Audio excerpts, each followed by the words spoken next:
10장 25절부터 37절까지 말씀을 교독으로 읽겠습니다.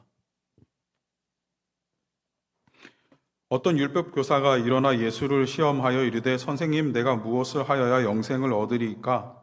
예수께서 이르시되 율법에 무엇이라 기록되었으며 내가 어떻게 읽느냐? 대답하여 이르되 내 마음을 다하며 목숨을 다하며 힘을 다하며 뜻을 다하여 주 너의 하나님을 사랑하고 또한 내 이웃을 내 자신같이 사랑하라 하였나이다.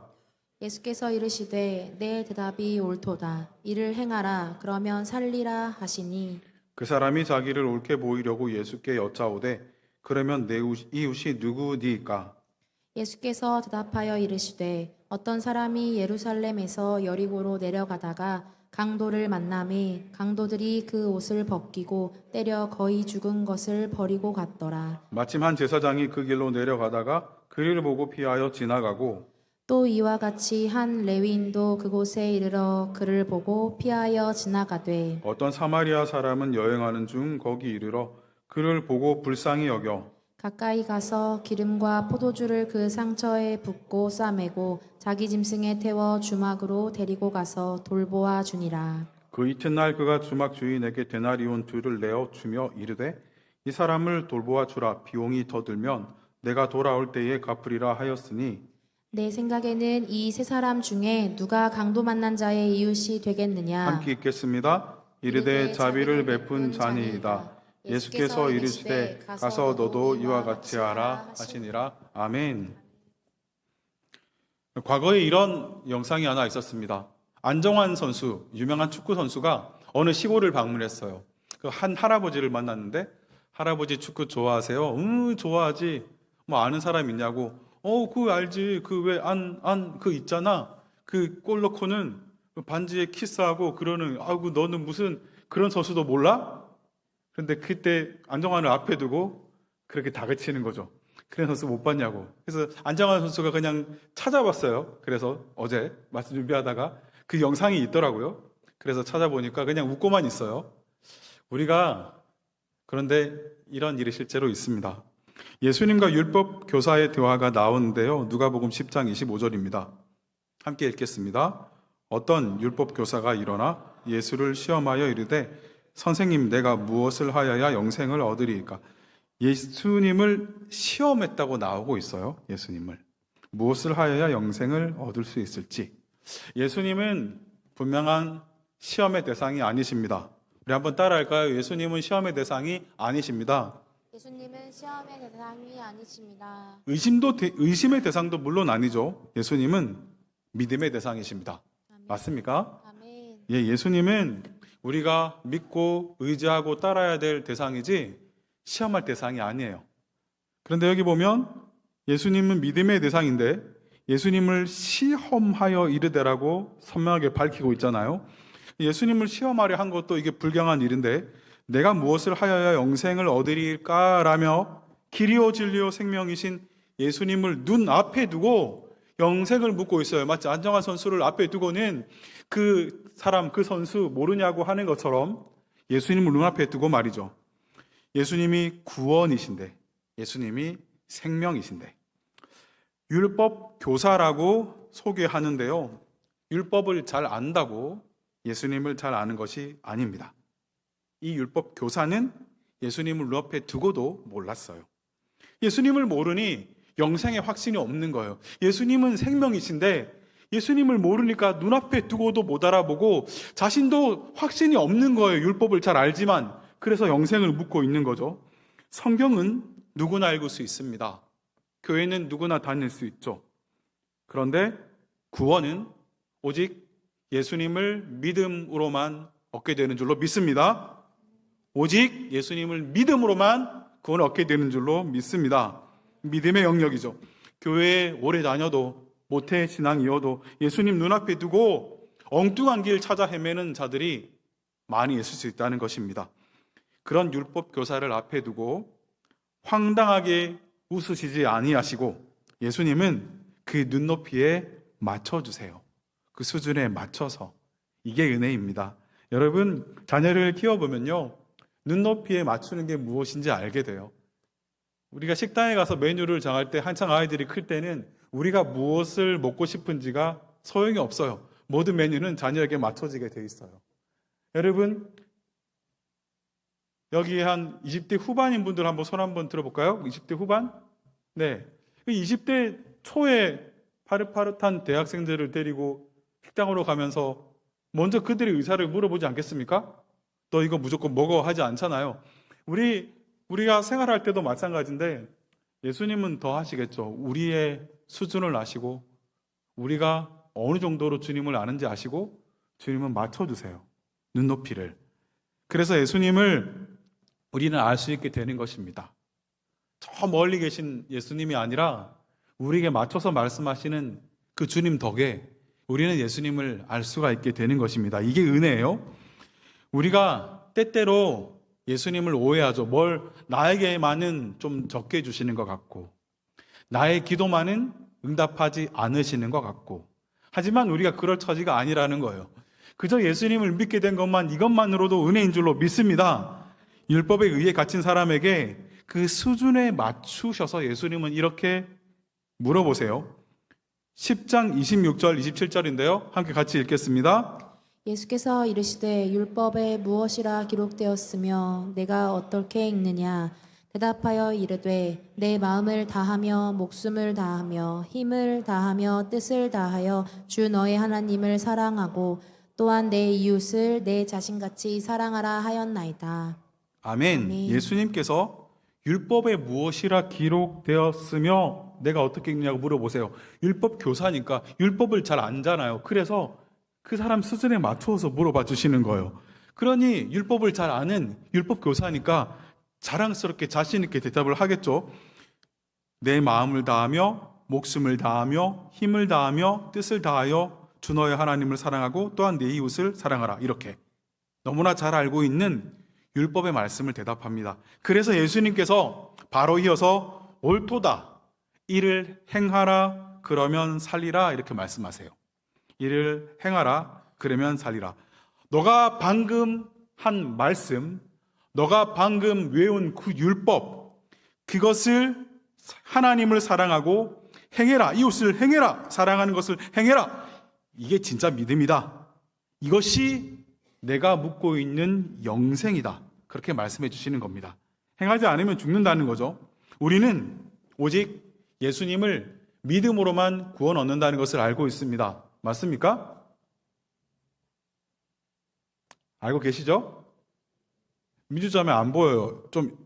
조금만 옆으로. 얼굴이 보여야지. 우리는 예수님을 믿음으로만 우리는 구원 얻는다는 것을 알고 있습니다. 맞죠? 그런데 예수님은 이렇게 말씀하세요.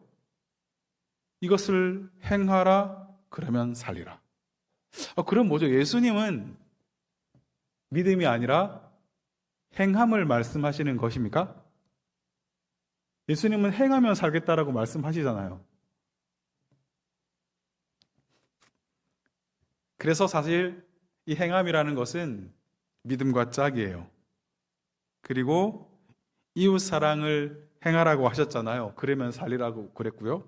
그래서 사랑도 이 믿음과 짝이에요.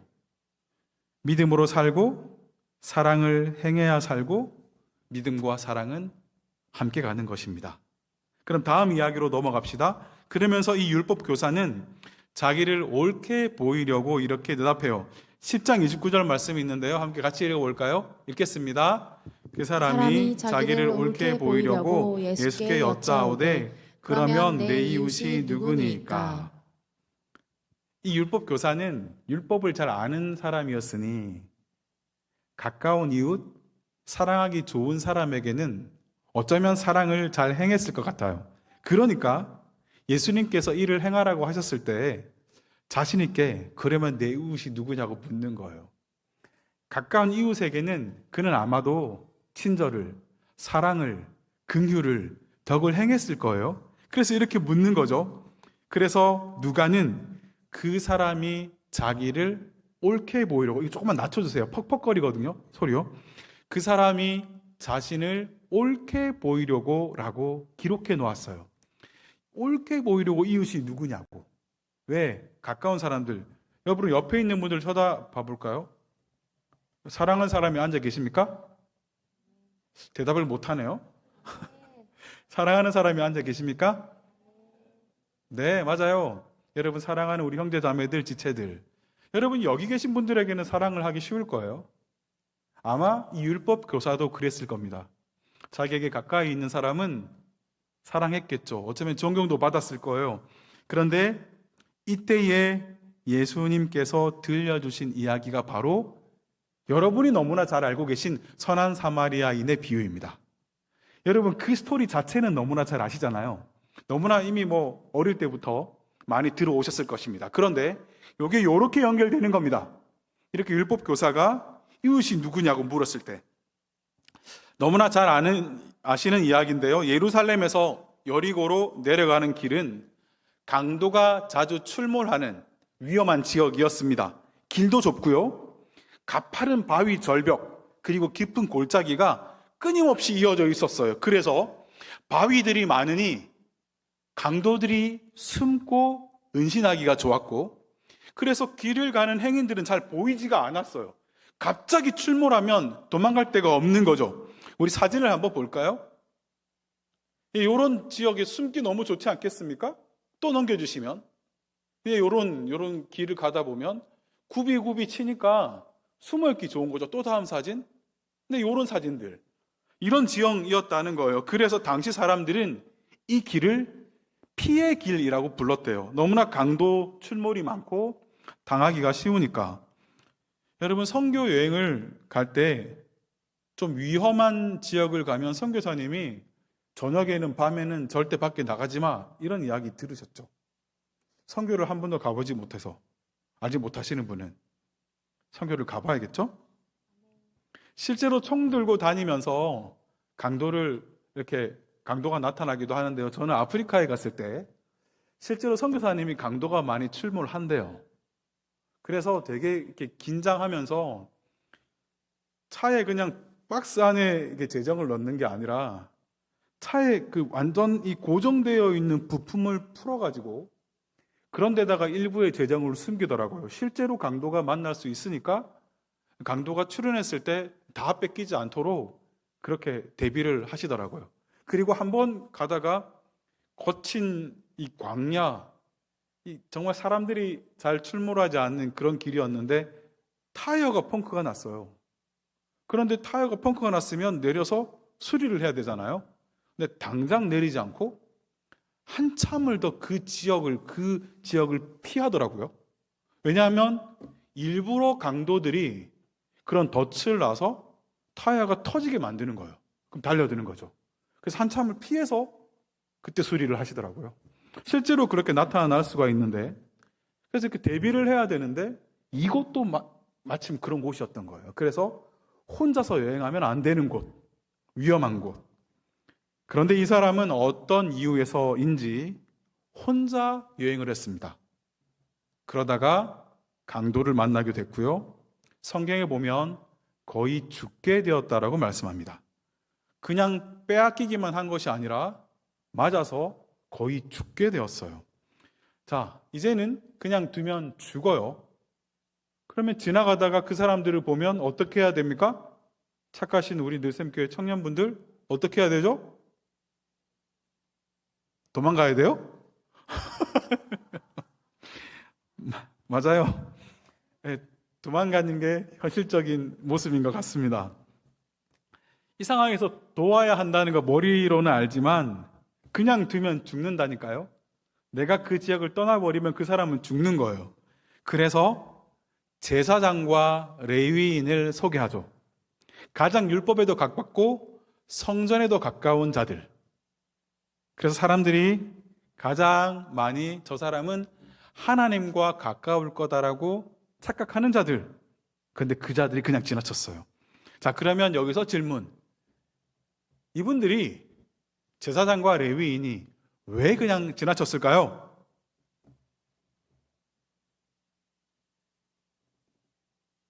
많은 이유들이 있겠지만 첫 번째, 두렵지 않았을까요? 이 지역은 강도들이 자주 출몰한다고 사람들에게 알려진 지역이었습니다. 위험한 거죠. 실제로 위험하다는 이야기를 귀로 들었는데 제가 선교 갔을 때 타이어가 빵 터졌을 때 정말로 이런 일이 있구나 하고 그 지역을 탈출해 보면 좀 더 피부로 와닿잖아요. 실제로 이 사람들도 이 지역은 강도가 많이 출몰하는 지역이다라고 들었는데 눈앞에서 강도를 당해서 거반 다 죽어가는 사람을 만난 거예요. 그러면 이제 그 위협은 피부로 와닿게 됩니다. 나도 그렇게 될 수 있겠다. 그래서 이 사람을 도와야 한다는 거 알지만 두려운 거죠. 자신도 그렇게 될 수 있다는 두려움. 그래서 성경을 잘 보면 제사장과 레위인 모두 한 명임을 강조해요. 한 명. 누군가가 자신의 결정에 전혀 영향을 줄 수 없는 홀로 있을 때, 우리는 무리로 있을 때는 서로 영향을 받고 눈치를 봐요. 그런데 홀로 있을 때 취약합니다. 특히 유혹에 취약하고 두려움에 취약해요. 그래서 빌 하이베스 목사님은 아무도 보는 이 없을 때 당신은 누구인가라는 유명한 책을 쓰셨는데요. 그 책에서 우리는 무리 속에 있을 때는 군중 심리에 기대어 용기 있는 척 할 수 있지만 홀로 남겨졌을 때 거대한 파도처럼 밀려오는 미래에 대한 불확실성, 고립감, 두려움에는 속수무책으로 당하곤 한다라는 말씀을 남겼어요. 여러분 홀로 있을 때 생각해 보세요. 아무도 여러분의 결정에 영향을 주지 못할 때, 그럴 때 여러분은 누구입니까? 믿지 않는 가정에서 홀로 믿음의 싸움을 쌓아야 할 때, 아무도 보는 사람이, 교회 사람 보는 사람이 없는 직장에 있을 때, 그리고 그 직장에서 교회 다니는 사람이 한 명도 없는 직장일 때, 여러분 하나님만 여러분을 보고 계실 때 여러분은 홀로 결정해야 될 때가 많습니다. 앞에 제사장과 레위인은 이 두려움에 가장 취약한 홀로 있을 때 지나쳤어요. 만약 이들이 두세 명 무리가 있었다면 그냥 지나치지 않았을 겁니다. 왜요? 제사장이고 레위인이잖아요. 한 명이 우리 저 사람 도와줘야 되지 않겠나? 당연하지. 우리는 제사장이고 레위인인데 어찌 우리가 그냥 지나치겠어. 얼른 빨리 도와줍시다 하면서 서로가 으쌰으쌰 하면서 도와줬을 거란 말이에요. 그런데 혼자 있을 때는 그렇게 하지 못했어요. 혼자 있을 때. 여러분, 강도가 자주 출몰하는 지역이라는 것은 사실, 팩트였습니다. 그러나 아직 강도가 오지 않았잖아요. 지금은 아직 강도가 오지 않은 상태예요. 그런데 이제 그 사람이 당한 형편을 보고 일반적인 사실로 믿어버렸어요. 나도 곧 당할 수 있겠다. 이렇게요. 두려운 마음이 들었겠죠. 자신도 같은 처지가 될 수 있을 거라는 두려움. 어쩌면 조금 전에 강도를 만났을 때 도망간다라고 대답했던 그 사람, 그 대답이 현실적인 대답일 수 있습니다.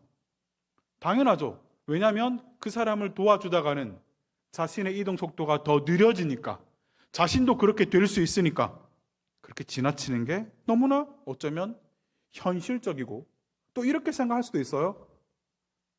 거의 죽었네.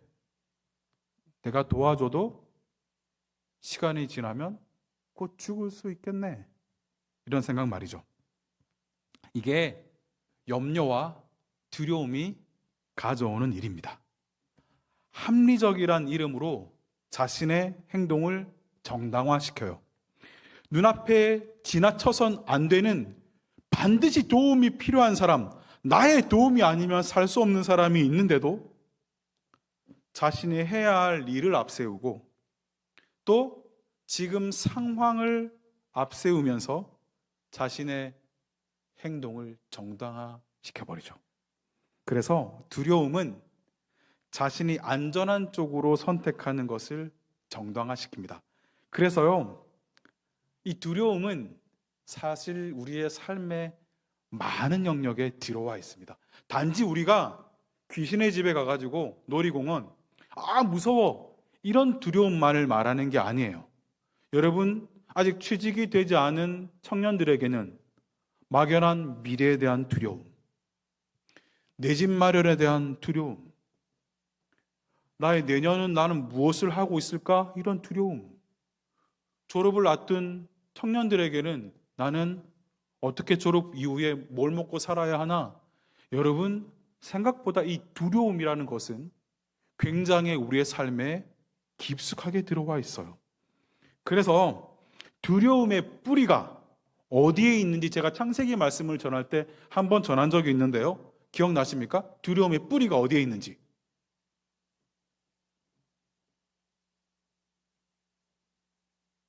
그거 맞아요. 크게 한번 외쳐보세요. 수치심? 맞아요. 수치심인데 그 사건이 어떤 사건으로부터 왔죠? 처음으로 인간이 먹지 말라고 한 선악과를 따먹고 불순종했을 때 하나님과 단절이 있어져 버렸죠. 사실 이전에는 죄가 들어오기 전에는 온전한 하나님과 연합 안에 두려움도 없고 수치심도 없었어요. 그런데 죄가 들어오고 나니 하나님과 단절이 되었고 하나님께 나는 쓸모없는 사람이 되겠구나. 버림받을 수 있겠구나. 두려움이 들어온 거예요. 그래서 여기 성경에 정확하게 창세기 3장 10절을 띄워줄까요? 읽겠습니다. 시작. 이르되 내가 동산에서 하나님의 소리를 듣고 내가 벗었으므로 두려워하여 숨었나이다. 여기서 먼저 두려워하여 숨었다라고 성경은 명확하게 말씀해 주고 있어요. 이때 두려움이 들어왔어요. 언제요? 첫사람 아담 때. 그래서 이 두려움이란 거는 인류의 역사만큼이나 우리의 삶에 깊숙하게 자리 잡고 있어요.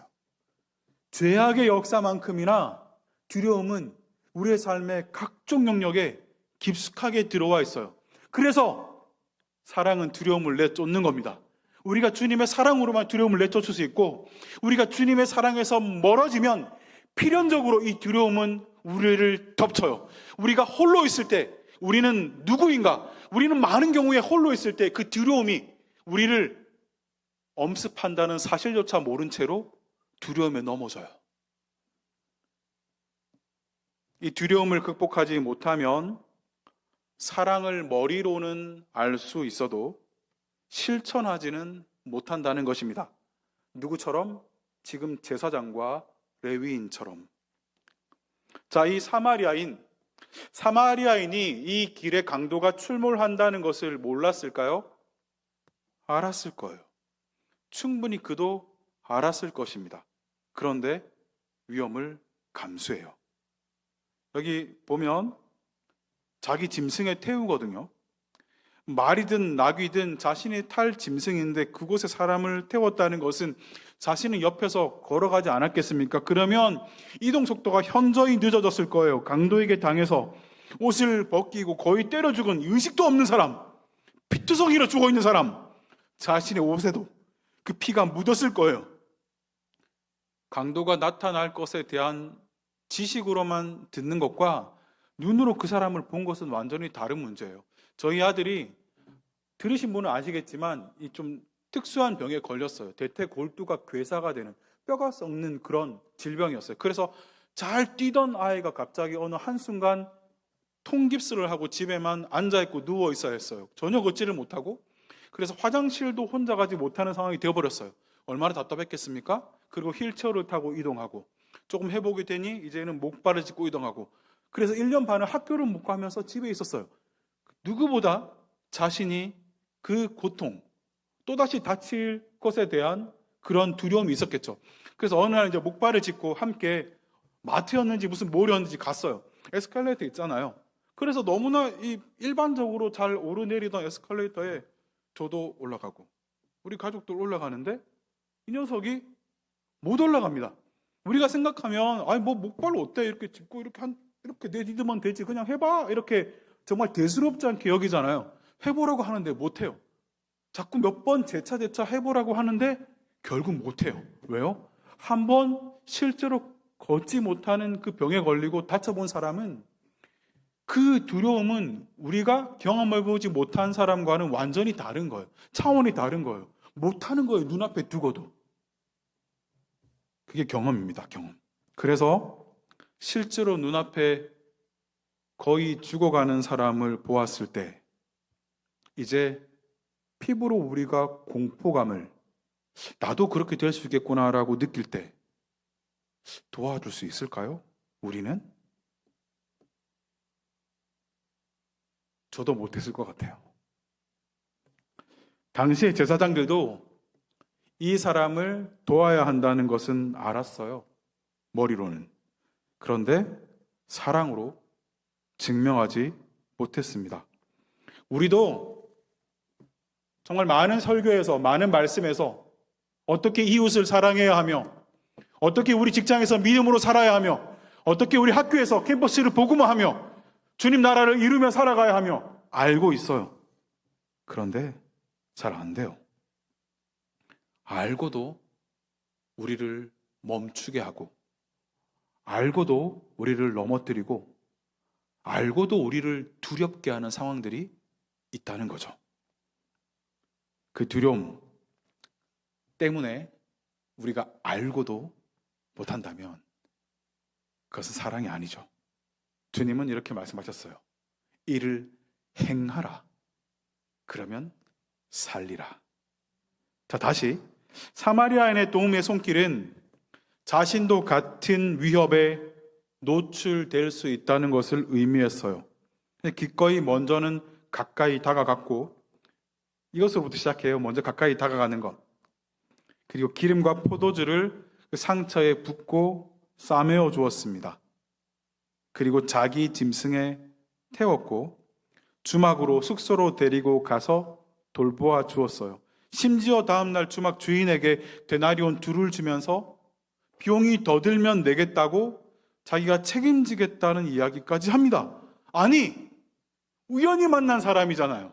길 가다가 알던 사람이 아니라니까요. 그런데 이렇게까지 할 수 있습니까? 위험에 노출되면서까지 이 사람을 구해주고 치료해주고 숙소에 맡기고 심지어 치료비가 더 들면 자기가 그 치료비를 감당하겠노라고. 아니, 좀 생각해 보세요. 이렇게 할 수 있는 사람 있을까요? 여러분 과연 있을까요? 없어요. 저도 못해요. 여러분 그렇게 할 수 있는 분은 훌륭하신 분이죠. 간혹 한두 분 여기서 할 수 있는 분이 있을지 모르겠습니다. 그런데 이건 좀 과하다는 생각이 들어요. 이런 사랑이 있을까? 이렇게까지 자신을 희생하면서까지 할 수 있을까? 정말 내가 그 상황이라면 전 대답하지 못하겠어요. 그래서 저는 마음이 불편해요. 이 본문을 대하면. 왜요? 이를 행하라 그러면 살리라고 하셨는데 이건 저도 못하겠거든요. 어떻게 이렇게 해요? 자기가 그렇게 될 수 있는 걸 담보로 하고 해야 돼요.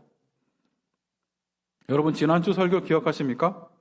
아무도 가려하지 않는 길, 좁은 길, 협착하여라는 뜻 테슬림맨이 압박과 억압, 진두름이 있는, 그래서 많은 사람들이 가려하지 않는 길, 이 사마리아인은 그 두려움을 이겼어요. 자신도 그렇게 될 수 있다는 압박감을 이겨내었어요. 좁은 문을 선택했어요. 사실 이 죽어가는 자를 살리려 한 그 순간부터, 살리기 위해 다가가는 그 순간부터 이 사마리아인은 자신이 그렇게 될 수 있다는 것을 감수한 겁니다. 자신도 그 쓰러져 있는 사람처럼 그렇게 맞아서 엎어질 수 있고 다 빼앗길 수 있고 거의 죽음 직전까지 갈 정도로 자신도 그렇게 될 수 있을 것을 담보로 간 겁니다. 바로 이것입니다. 너처럼 될 수 있겠지만 그래도 좋다. 너처럼 다 빼앗길 수 있겠지만 그래도 좋다. 그러고 간 거예요. 자, 이제 좀 감이 오십니까? 사마리아인의 사랑은 너처럼 되어도 좋겠다라는 사랑이었습니다. 가까이 다가가 주시고 상처를 치유해 주시고 안전한 곳으로 옮겨 주시고 우리의 모든 죄의 비용을 대신 지불해 주시고 앞으로 있을 일까지 책임져 주시는 일, 누가 하신 일입니까? 예수님. 사실 이 본문은 예수님이 우리에게 행하신 일을 보여줍니다. 예수님의 사랑, 이 사랑이 없이는 우리는 그 누구도 강도 만난 자의 이웃이 될 수 없다는 겁니다. 사랑으로 믿음을 증명하라. 이 말이 얼마나 힘든 일인지 사실 이 본문을 보면 너무나 피부로 다가와요.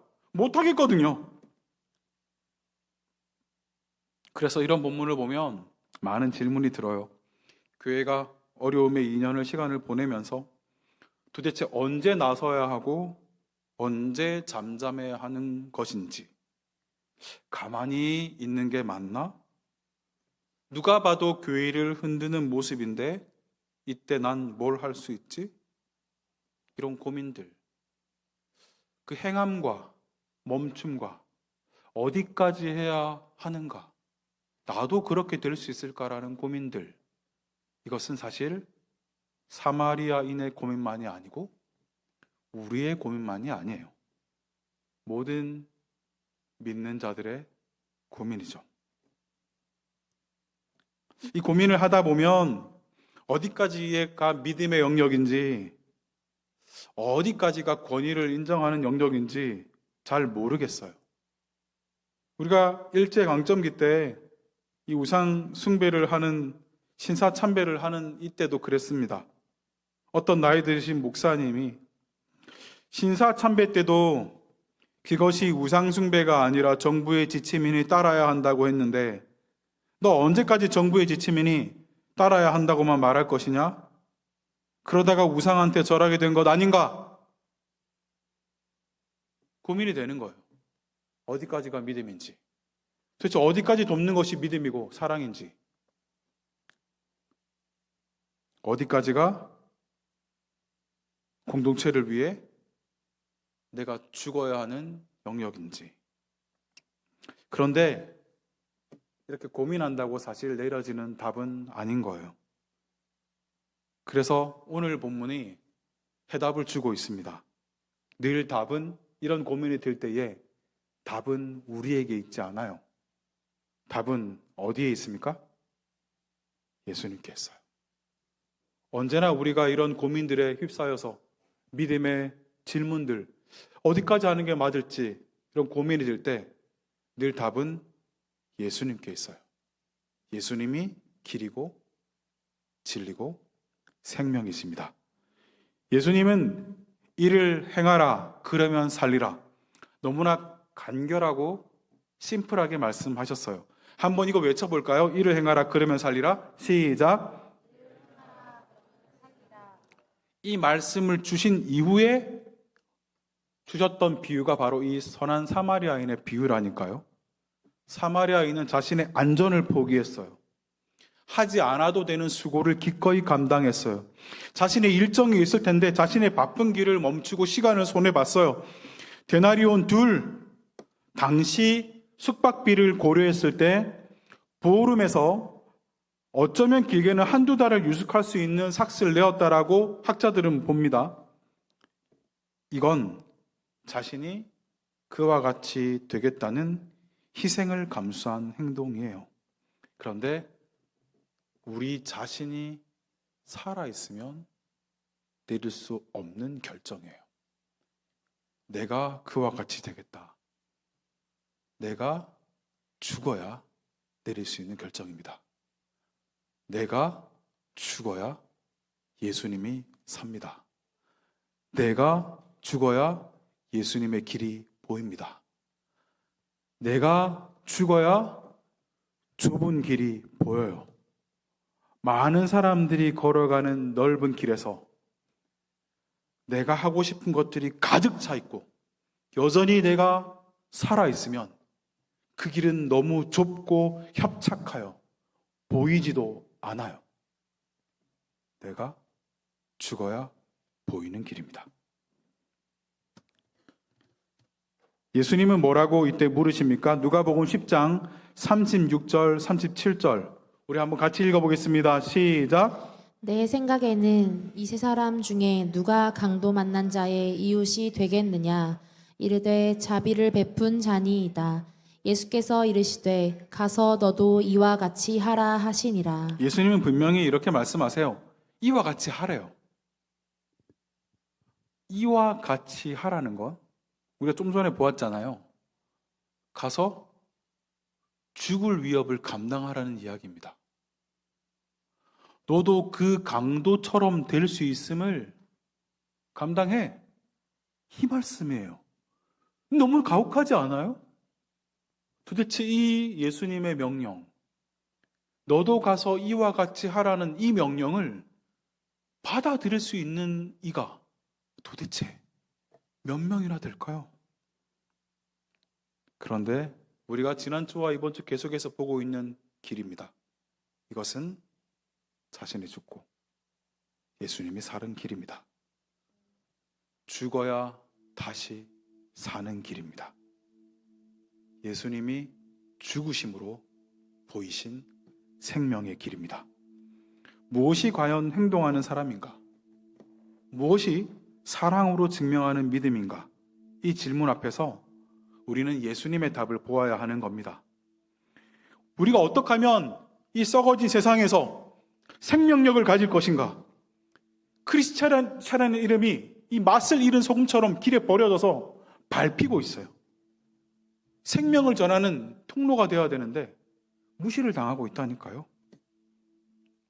여전히 우리의 안전을 위한 욕구, 우리의 편안함을 위한 욕구, 나의 미래를 보장하기 위한 미래의 불확실성을 제거하고 싶은 욕구, 여전히 살아있는 거죠. 그게 살아있으면 사실 못하는 길이라고 오늘 주님은 말씀하시는 것입니다. 자, 그러면 누가 이 예수님의 명령에 순종할 수 있습니까? 답은 너무나 간단해요. 우리 힘으로는 못한다입니다. 우리 힘으로는 못하는 거예요. 우리는 3주째 웨이메이커, 길을 만드는 사람이 되기를 결단하고 있습니다. 그런데 이것은 우리 스스로가 길을 내는 작업을 하는 게 아니에요. 예수님만의 길이시고 예수님만 따르고 예수님만 순종하면 우리가 길이 되어 있는 겁니다. 나의 방법으로 길을 내는 게 아니라 온전히 예수님께 순종하여 그 길을 걷다 보면 뒤돌아보니 내가 걸어가는 길이 되어 있는 겁니다. 말씀을 마무리하겠습니다. 예수님은 우리에게 가서 너도 이와 같이 하라라고 말씀하십니다.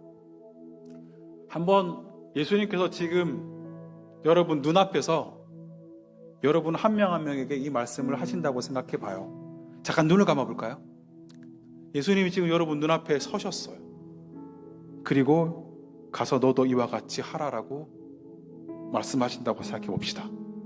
가서 너도 이와 같이 하라. 그때 우리는 어떤 대답을 할 것인지 생각해 봅시다. 주님, 말도 안 됩니다. 같이 강도 만난 자처럼 죽으란 말입니까? 난 할 일이 너무 많고요. 대학 졸업도 해야 되고 취직도 해야 됩니다. 제 또래들 벌써 집 다 샀어요. 저 집 사느라고 바빠요. 돈 모아야 돼요. 도움이 필요한 사람요? 아이고 가만히 보니까 저보다 잘 살더만요. 도움이 필요한 사람 나예요, 주님. 지금 무슨 소리 하십니까, 주님? 너무 모르십니다. 주님은 그저 이렇게 말씀하십니다. 가서 너도 이와 같이 하라. 이게 진짜 영생의 길이고 예수의 길이고 좁은 문을 걸어가는 길입니다. 우리는 말로, 머리로 우리의 믿음을 나타내는 게 아니에요. 왜 예수님께서 이를 행하면 살리라고 했냐면 믿음은 행함으로 증명되는 것입니다. 강도 만난 자를 위해 자신의 안전을 포기하고 시간을 손해보고 비용을 지불했던 모습, 우리가 하기에는 불가능한 일이죠. 그런데 이 불가능한 사랑을 먼저 행하신 분이 계십니다. 예수 그리스도. 사실 영적으로 강도 만나 피 흘려 죽어가던 사람은 바로 우리였어요. 그곳에 강도를 만나서 거반 죽어가던 사람은 바로 나 자신이었어요. 그런데 그 사람을 위해 주님은 오셨어요.